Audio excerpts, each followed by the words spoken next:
ఎప్పుడైనా పాత షర్ట్స్ ఉంటాయి కదండి, దాన్ని వేస్ట్ అని పడేసాం, కానీ ఇలా ఇంట్లోకి యూజ్ చేసుకున్నాం అనుకోండి, ఇంట్లో అందరూ మెచ్చుకోకుండా ఉండరు.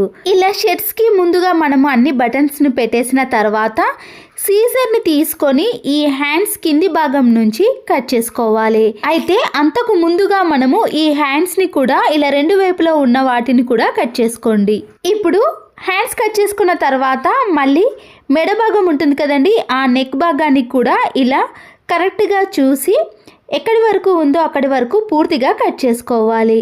ఇలా నెక్ భాగాన్ని కట్ చేసుకున్నాక మీకు కరెక్ట్గా లెవెల్గా రావాలంటే కూడా మరొకసారి ఇలా పూర్తిగా కట్ చేసుకోండి. ఆ తర్వాత షర్ట్ కింది భాగం ఉంటుంది కదండి, ఇలా ఓపెన్ ఉంది కదా, మనము మిషన్ మీద కానీ సీజర్ మీద కానీ స్టిచ్చింగ్ వేసుకోవాలి.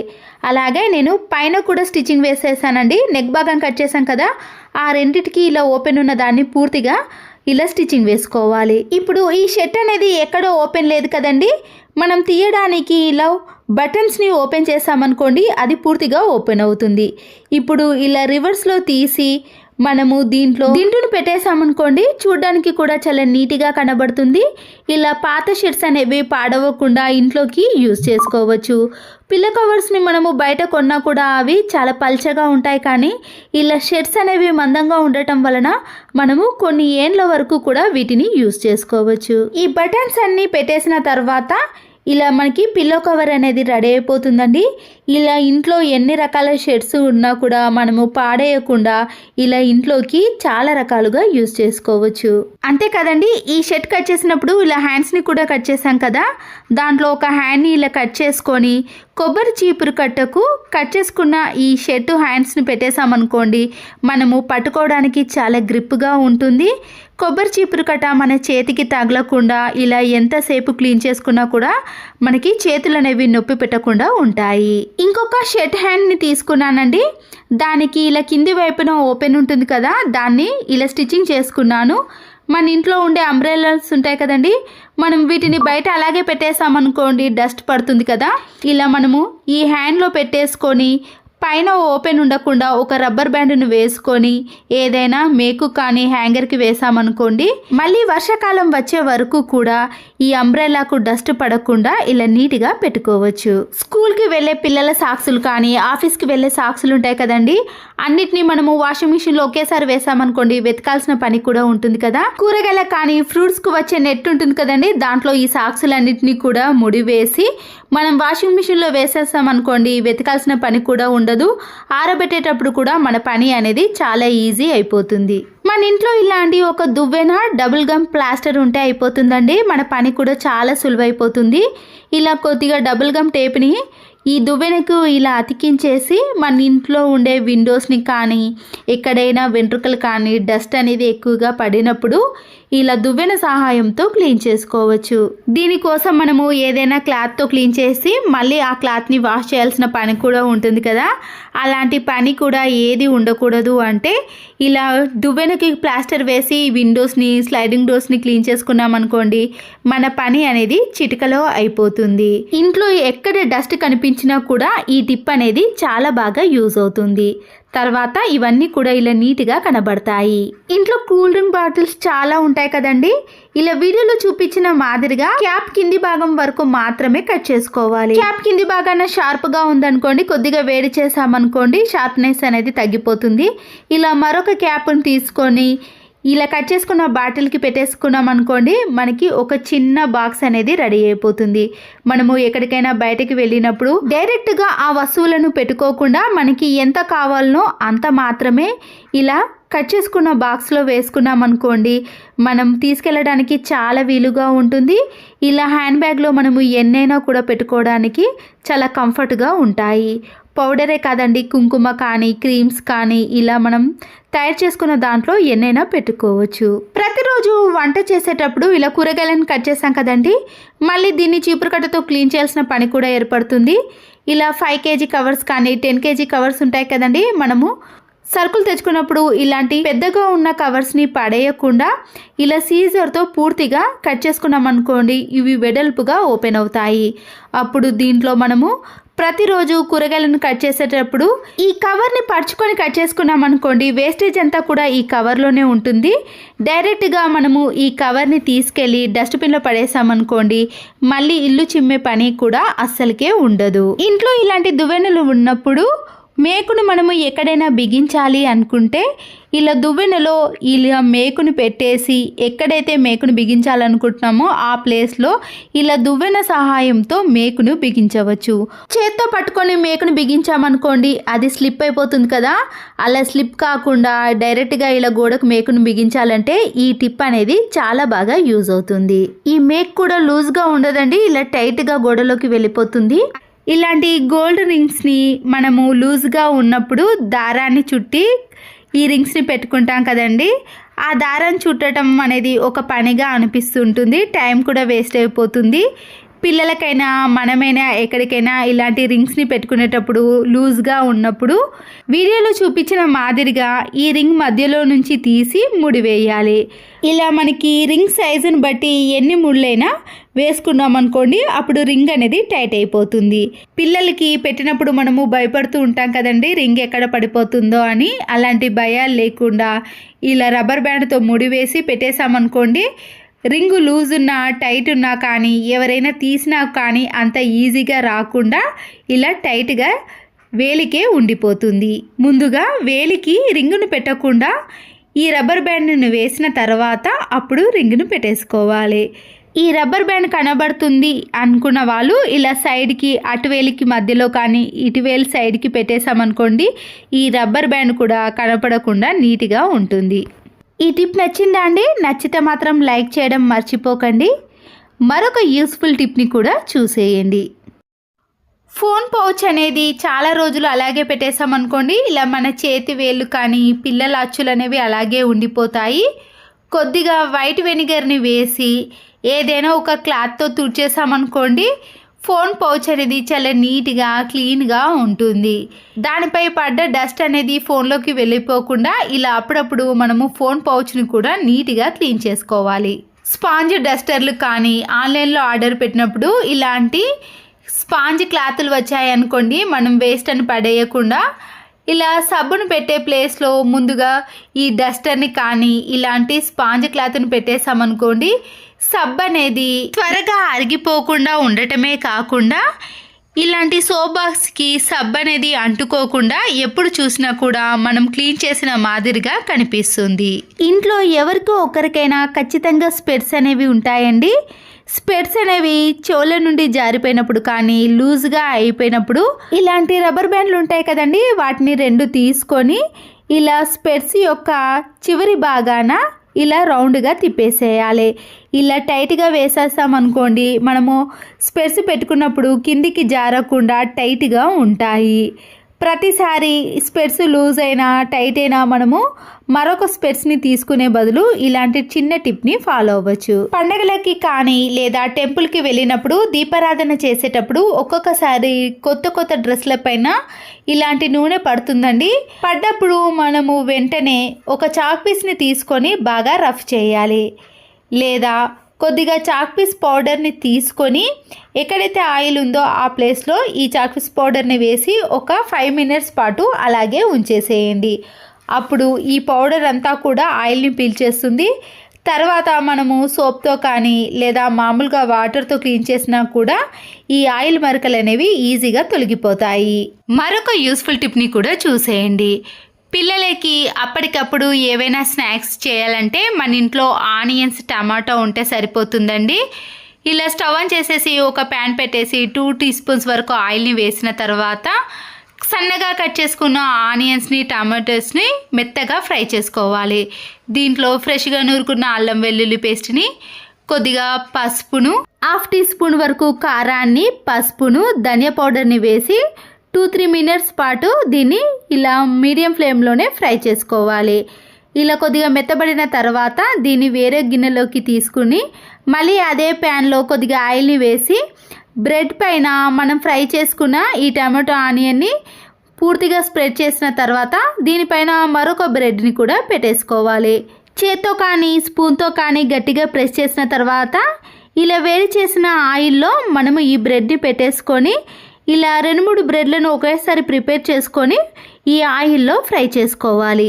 లో ఫ్లేమ్లో పెట్టుకొని ఒక 2-3 మినిట్స్ పాటు మరొక వైపు కూడా టర్న్ చేసుకుంటూ ఇలా 2 వైపులా కూడా కొద్దిగా గోల్డెన్ కలర్లోకి వచ్చేంత వరకు ఫ్రై చేసుకోవాలి. ఇలా 5 నిమిషాల్లో మనకి బ్రెడ్ టోస్ట్ అనేది రెడీ అయిపోతుందండి. మన ఇంట్లో ఇలాంటి చాలా రకాల షాపింగ్ మాల్ బ్యాగ్స్ ఉంటాయండి. వీటిని అలాగే పెట్టేసామనుకోండి స్పేస్ అనేది ఎక్కువగా తీసుకుంటుంది కదా. ఇలా వీడియోలో చూపించిన మాదిరిగా కింది భాగంన ఒక మడత మలుచుకొని తర్వాత రివర్స్లో ఇలా రౌండ్గా ఇలా 2-3 మడతలు అనేది చిన్నగా కానీ మీరు పెద్ద సైజులో కానీ ఎలాగైనా మడత పెట్టుకోవచ్చు. పొడవులో కూడా ఇలా ఒక మడతను మలుచుకున్నాక ఇంకొక మడతను మనము ఇలా మలుచుకున్న దాంట్లో పెట్టేసేయాలి. ఇలా పెట్టేయడం వలన ఆ మడత అనేది చెదిరిపోకుండా ఎంతసేపైనా అలాగే ఉంటుంది. తర్వాత మనము ఎక్కడికైనా ఇలాంటి షాపింగ్ మాల్ బ్యాగ్స్ని తీసుకెళ్ళటానికి కానీ లేదా ఇంట్లో ఇలా నీట్గా మడత పెట్టుకున్నా కూడా చాలా అందంగా కనబడతాయి. చూడడానికి ఇది ఒక హ్యాండ్ బ్యాగ్ లాగా కనబడుతుంది. డోర్స్కి ఉండే లాక్స్ని కానీ లేదా ఇలా కబోర్డ్స్కి ఉండే హ్యాండిల్స్ ఉంటాయి కదండి, అవి జిడ్డుగా తయారైపోయినప్పుడు వైట్ వెనిగర్ని ఇలా ఒక పొడి క్లాత్ పైన వేసి క్లీన్ చేసుకున్నాం అనుకోండి, ఇవి మంచి షైనింగ్లోకి రావటమే కాకుండా ఎలాంటి మురికినైనా ఇట్టే తొలగిపోతాయి. మరొక యూస్ఫుల్ టిప్, ఇంట్లో ఖాళీ బాక్సులు ఉంటాయి కదండి, వేస్ట్గా ఉన్న బిర్యానీ బాక్సులను కానీ ఇలాంటి ఐస్ క్రీమ్ బాక్సులను తీసుకున్నాక విమ్ లిక్విడ్ని కొద్దిగా దీంట్లో వేసుకోవాలి. ఆ తర్వాత మన ఇంట్లో కొన్ని టిష్యూ పేపర్లు ఉంటాయి కదండి, ఒక 5 to 6 వరకు తీసుకొని ఇలా లిక్విడ్ వేసిన దాంట్లోనే పెట్టేసేయాలి. వైట్ వెనిగర్ని కూడా ఒక 5 to 6 డ్రాప్స్ వేసిన తర్వాత కొన్ని వాటర్ని కూడా యాడ్ చేయండి.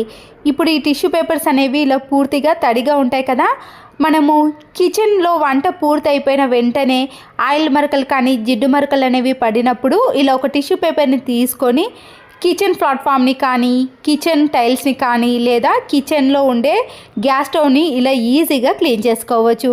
ఇలా వెంటనే క్లీన్ చేసుకోవడం వలన జిడ్డు పట్టకుండా నీట్గా ఉంటుంది. పిల్లలైనా పెద్దవాళ్ళైనా ఎగ్జామ్స్కి ప్రిపేర్ అయినప్పుడు ఇలా ఎక్కువ పేజీలు ఉన్న నోట్బుక్ని కానీ టెక్స్ట్ బుక్ని చదివేటప్పుడు తర్వాత మళ్ళీ ఆ పేజీని గుర్తుపెట్టుకోవడం కానీ తీయాలంటే చాలా టైం తీసుకుంటుంది కదండి.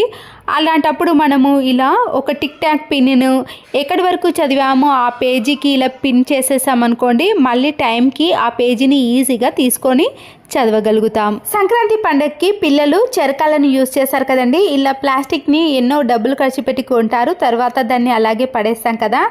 దీన్ని మనము చాలా బాగా యూజ్ చేసుకోవచ్చండి. ఇలా ప్లాస్టిక్ చెరకాలను మనము దానికి మధ్యలో ఉండే ఈ ప్లాస్టర్ని తీసేసామనుకోండి, ఈ చెరక అనేది ఇలా 2 భాగాలుగా సెపరేట్ అవుతుంది. కింద చిన్న హోల్స్ ఉన్నాయి కాబట్టి దానికి మీరు ఏదైనా కార్డ్బోర్డ్ని కానీ లేదా ఇలా డబుల్ గమ్ టేప్ ఉంటుంది కదండి, దాన్ని కానీ అతికించేసేయాలి. ఇలా అతికించిన తర్వాత దీంట్లో మనము డైలీ వేసుకునే టిక్ టాక్ పిన్స్ కానీ హెయిర్ బ్యాండ్స్, క్లిప్పులు, గొలుసులు ఎన్నో ఉంటాయి కదండి, వాటన్నిటిని కూడా మనము ఇలా ఈ చెరకాలో వేసుకోవచ్చు. దీనికి క్యాప్ను కూడా ఈ చెరకానే యూజ్ చేసుకోవచ్చు లేదా ఈ రెండింటిని బాక్స్లను సపరేట్గా యూజ్ చేసుకోవడానికి కూడా వీలవుతుంది. వీటిపైన మనము డస్ట్ పడకుండా ఉండటానికి ఇంట్లో ఉండే ఏదైనా ప్లాస్టిక్ బాక్సులు మూతలు ఉంటాయి కదండి, దానినైనా కానీ లేదా వేస్ట్గా ఉన్న కార్డ్బోర్డ్స్ ఉంటాయి కదండి, దాన్ని రౌండ్గా కట్ చేసి కూడా ఈ బాక్స్ పైన పెట్టేసుకోవచ్చు. చిన్న ప్లాస్టిక్ బాక్సులు ఉంటాయి కదండి, ఇలా క్యాప్కి మనము మధ్యలో చిన్న హోల్ని చేసుకొని సాల్ట్ను కానీ లేదా సలాడ్ల పైన ఏవైనా మసాలాలను చల్లుకోవడానికి ఇలాంటి బాక్సులను కూడా మనము యూజ్ చేసుకోవచ్చు. పన్నీర్ని మనము డైరెక్ట్గా నైఫ్తో కట్ చేసుకున్నాం అనుకోండి, ఒక్కొక్క పీస్ అనేది డిఫరెంట్గా వస్తుంది. ఇలా ఫోక్ స్పూన్తో మనము పన్నీర్ పైన ఘాట్లు పెట్టుకొని ఇలా 2 ఘాట్లకి కానీ లేదా ఒక ఘాటు మధ్యలో మనము పన్నీర్ని కట్ చేసామనుకోండి, కట్ చేసిన పీసులన్నీ కూడా ఒకే షేప్లోకి వచ్చేసాయి. పన్నీర్ ముక్కలు అనేవి అన్నీ ఒకే విధంగా రావాలి అంటే ఈ చిన్న టిప్ అనేది చాలా బాగా యూజ్ అవుతుంది. ఇంట్లో కుళ్ళిపోయిన నిమ్మకాయలు కానీ పండుబారిన నిమ్మకాయలు అనేవి వేస్ట్గా ఉన్నప్పుడు వీటిని ఇలా చిన్న చిన్న పీసెస్గా కట్ చేసుకోవాలి. ప్లాస్టిక్ బాక్స్లోకి ఈ నిమ్మకాయ రసాన్ని అంతా కూడా వేసేసుకోండి. ఇలా తీసిన రసంలోకి మనము 1 టీ స్పూన్ వరకు బేకింగ్ సోడాను కూడా వేసుకోండి. 1/2 టీ గ్లాస్ వరకు వాటర్ని కూడా యాడ్ చేసినాక వైట్ వెనిగర్ని ఒక 5-6 డ్రాప్స్ వరకు వేసుకోవాలి. ఇలా ప్రిపేర్ చేసిన దాన్ని యూజ్ చేసుకోవడమే కాకుండా రసం తీసిన తొక్కలను కూడా మళ్ళీ యూజ్ చేసుకోవచ్చు. ఇంట్లో ఇలా బండెడ్ గిన్నెలు ఉన్నా సరేనండి, సర్ఫును కానీ సబ్బును యూజ్ చేయకుండానే ఇలా ప్రిపేర్ చేసిన దాంతో క్లీన్ చేసుకున్నామనుకోండి, ఎలాంటి బ్యాడ్ స్మెల్ రాకుండా గిన్నెలన్నీ కూడా నీట్గా షైనింగ్లోకి వస్తాయి. ఈ గిన్నెను నేను సోప్తో క్లీన్ చేశానండి. ఇక్కడ తెల్ల తెల్లగా మరకలు, అలాగే ఇలా నీటి మరకలు అనేవి ఎక్కువగా ఏర్పడ్డాయి కదా. ఇలా తయారు చేసుకున్న దానితో క్లీన్ చేసుకొని చూడండి, గిన్నెల పైన తెల్లటి మరకలు కానీ ఎలాంటి నీచు వాసన కానీ రాకుండా గిన్నెలు అనేవి ఎప్పుడు చూసినా కూడా తలతల మెరిసిపోతాయి. గిన్నెల సోప్ అనేది అయిపోయినప్పుడు ఇలా ఇంట్లోనే మనము ఈ లిక్విడ్ని తయారు చేసుకొని ఇలా చిటికలో మనము బండెడ్ గిన్నెలైనా క్లీన్ చేసుకోవచ్చు. క్లీన్ చేసుకోవడం కూడా చాలా సులువైపోతుందండి. సోప్తో క్లీన్ చేసిన దానికి ఇలా మనం తయారు చేసుకున్న దానికి చాలా తేడా అనేది కనబడుతుంది. అవైతే ఇలా గిన్నెలు క్లీన్ చేసినప్పుడు తెల్లగా మరకలు ఏర్పడతాయి, కానీ ఇలా నిమ్మరసంతో క్లీన్ చేసుకున్నారనుకోండి గిన్నెలు అనేవి నీట్గా కనబడతాయి. చూసారు కదండి, మనము అన్ని గిన్నెలు క్లీన్ చేసుకున్నా కూడా లిక్విడ్ అనేది ఇంకా మిగిలి ఉంది. మనము ఇలా ఒక 1 వీక్ వరకు కూడా ఈ లిక్విడ్ తోటే క్లీన్ చేసుకోవడానికి వీలవుతుంది. నిమ్మ తొక్కలు మిగిలే ఉన్నాయి కదండి, దాన్ని కూడా మనం వేస్ట్ చేయకుండా ఇంట్లోకి చాలా రకాలుగా యూజ్ చేసుకోవచ్చు. ఇలా వాటర్ని కొద్దిగా వేడి చేసిన తర్వాత ఈ నిమ్మ తొక్కలన్నిటిని కూడా వేసేయండి. 1/2 టీ స్పూన్ వరకు విమ్ లిక్విడ్ని, అలాగే 1.5 టీ స్పూన్ వరకు సాల్ట్ని వేయండి. ఈ వాటర్ అనేది ఇలా ఒక పొంగు వచ్చేంత వరకు వేడి చేసిన తర్వాత స్టవ్ని ఆఫ్ చేసుకోవాలి. ఇలా వేడిగా ఉన్నప్పుడే మనము వాటర్ బాటిల్స్ ఉంటాయి కదండి, పిల్లల లంచ్ బాక్స్ తీసుకెళ్లే వాటర్ బాటిల్స్ కానీ ఫ్రిడ్జ్లో పెట్టుకునే ఈ వాటర్ బాటిల్స్ని అన్నిటినీ కూడా ఇలా కొద్దిగా మనం ప్రిపేర్ చేసిన ఈ వాటర్ని అంతా కూడా ఈ బాటిల్లో వేసి ఇలా ఒక 2-3 సార్లు షేక్ చేసామనుకోండి, బాటిల్లో వచ్చే బ్యాడ్ స్మెల్ పోవటమే కాకుండా ఈ వాటర్ బాటిల్స్ కూడా చాలా ఫ్రెష్గా తయారవుతాయి. ఒక పొడి క్లాత్ని తీసుకొని ఇలా ప్రిపేర్ చేసిన వాటర్ని ఈ క్లాత్ పైన కొద్దిగా వేసుకున్నాక మన ఇంట్లో ఉండే ఫ్రిడ్జ్ డోర్ ఉంటుంది కదండి, స్విచ్ ఆఫ్ చేసి బయట ఉన్న ఫ్రిడ్జ్ డోర్ని అంతా కూడా క్లీన్ చేసుకోవాలి. ఇలా క్లీన్ చేసుకోవడం వలన ఫ్రిడ్జ్ డోర్ అనేది మళ్ళీ కొత్త దానిలా నీట్గా కనబడుతుంది. టైల్స్ పైన ఇలా గట్టిగా అతుక్కుపోయిన మరకలు ఉంటాయి కదండి, మనము ఇలా ప్రిపేర్ చేసిన వాటర్ని వేసి ఏదైనా క్లాత్తో క్లీన్ చేసుకున్నాం అనుకోండి, ఆ మరకలు అనేవి ఇలా ఇట్టే తొలగిపోతాయి. ఫ్లోర్ని క్లీన్ చేసేటప్పుడు ఇలా నిమ్మరసంను, పసుపును, సాల్ట్ను వేసి క్లీన్ చేసుకున్నాం అనుకోండి, టైల్స్ అనేవి నీట్గా కనబడతాయి. వాటర్ క్యాన్స్ కూడా ఇలా పాకురుగా జిడ్డుగా తయారైనప్పుడు ఇలా ప్రిపేర్ చేసిన వాటర్ని ఈ వాటర్ క్యాన్ లోపల వేసేయాలి. దీంతో పాటు 2 నిమ్మ తొక్కలను కూడా ఈ వాటర్ క్యాన్లో వేసి క్యాప్ను పెట్టేసి 2-3 సార్లు బాగా షేక్ చేయాలి. మరోసారి ఫ్రెష్ వాటర్తో క్లీన్ చేసుకున్నాం అనుకోండి, వాటర్ క్యాన్ లోపల ఉండే జిడ్డు అనేది పూర్తిగా తొలగిపోతుంది. ఈ వాటర్ని మనము జాలి ద్వారా కూడా సపరేట్ అన్న చేసుకొని, లేదా ఇలా డైరెక్ట్గా నిమ్మ తొక్కలు లేకుండా ఈ వాటర్ని మాత్రమే వాష్రూమ్లో వేసుకోవాలి. వాష్రూమ్ ఏదైనా బ్యాడ్ స్మెల్ వచ్చినా కానీ జిడ్డుగా తయారైనప్పుడు మనము బ్రష్తో క్లీన్ చేసుకున్నాం అనుకోండి, వాష్రూమ్ కూడా చాలా నీట్గా కనబడుతుంది. వాష్రూమ్ని క్లీన్ చేయడానికి ఎప్పుడు హార్పిక్ లాంటి కెమికల్స్నే యూజ్ చేయడం కంటే ఇలా ఇంట్లో ఉండే వాటితో కూడా ఈజీగా క్లీన్ చేసుకోవచ్చు. చూసారు కదండి, వాష్రూమ్ కూడా చాలా నీట్గా క్లీన్గా కనబడుతుంది కదా. ఈ యూస్ఫుల్ టిప్స్ మీకు నచ్చినట్లయితే తప్పకుండా ఒక లైక్ చేసి మీ ఫ్రెండ్స్కి కానీ రిలేటివ్స్కి షేర్ చేయండి. మరో వీడియోతో మళ్ళీ కలుద్దాం. Thanks for watching. వాషింగ్ మిషన్లో ఇలాంటి స్కూల్ యూనిఫామ్స్ కానీ, తెల్ల బట్టలు, పిల్లల డ్రెస్సులు ఏవైనా వేసినా కానీ అంత త్వరగా మురికి అనేది పోదండి. మళ్ళీ వాటిని చేత్తో కానీ లేదా మనము బ్రష్తో వాష్ చేయాల్సిన పని కూడా ఉంటుంది కదా. ఇలా తెల్ల బట్టలు కానీ ఏ బట్టలు వేసినా కూడా మురికి త్వరగా పోయి బట్టలు అనేవి తలతల మెరిసిపోవాలంటే ఈ చిన్న టిప్ని ఫాలో అవ్వండి. వాషింగ్ మిషన్లో వేసే బట్టలను బట్టి మనము ఈ వాషింగ్ సోడాను ఇలా 1/2 టీ స్పూన్ కానీ 1 టీ స్పూన్ వరకు మాత్రమే వేసుకోవాలి. వాషింగ్ సోడా అనేది ఆన్లైన్లో కానీ బయట కానీ అవైలబుల్గా దొరుకుతుందండి. మనము తీసుకున్న ఈ వాషింగ్ సోడా అనేది ఒక 6 మంత్స్ వరకు కూడా యూస్ చేసుకోవచ్చు. మీరు డైరెక్ట్గా వాషింగ్ మిషన్లో కానీ లేదా లిక్విడ్ వేసిన బాక్స్లో కానీ వేసేసి అప్పుడు మనము ఈ వాషింగ్ మిషన్ని స్టార్ట్ చేసిన తర్వాత వాషింగ్ సోడా వేయటం వలన బట్టలు అనేవి నీట్గా ఎలా తెల్లతెల్ల మెరిసిపోతాయో చూపిస్తాను చూడండి. ఈ వాషింగ్ సోడా వేయటం వలన బట్టలు అనేవి ఎక్కువ ముడతలు కాకుండా నీట్గా వస్తాయండి. మనము ఐరన్ చేయాల్సిన పని కూడా ఉండదు.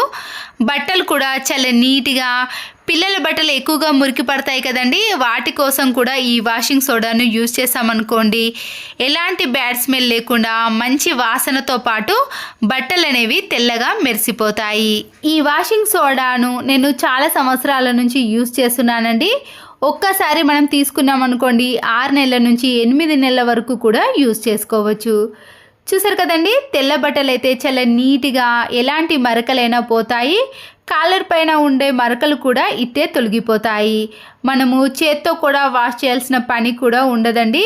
బట్టలను బట్టి మనము వాషింగ్ సోడాను వేసుకోవాలి. వాషింగ్ సోడాను మరీ ఎక్కువగా వేయకూడదండి, కొద్దిగా మాత్రమే వేయాలి. ఈ సోడా వలన బట్టలలో ఉండే మురికి అనేది చాలా ఈజీగా పోతుంది.